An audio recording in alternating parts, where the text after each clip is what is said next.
અમદાવાદના science city ખાતે આવેલી લોકપ્રિય એક્વેટિક ગેલેરી ફરી એક વખત આકર્ષણનું કેન્દ્ર બની. ગુજરાત સરકારના મંત્રી અર્જુન મોઢવાડિયાની હાજરીમાં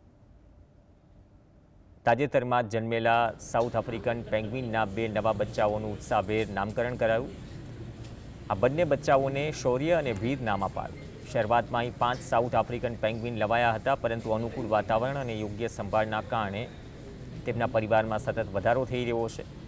મંત્રીએ પેંગ્વિનના સફળ સંવર્ધનથી સાયન્સ સિટી દેશભરમાં આગવી ઓળખ ઊભી કરી રહી છે તેવું કહ્યું. નવા સભ્યોના આગમનથી મુલાકાતીઓમાં પણ ખુશીનો માહોલ.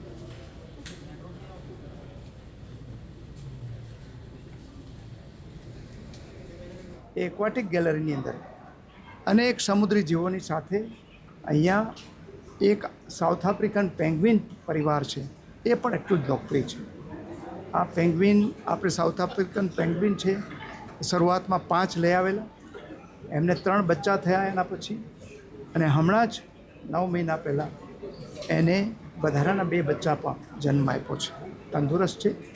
આજે એ બચ્ચાને રિલીઝ કરવાનો કાર્યક્રમ હતો પેંગ્વિનના.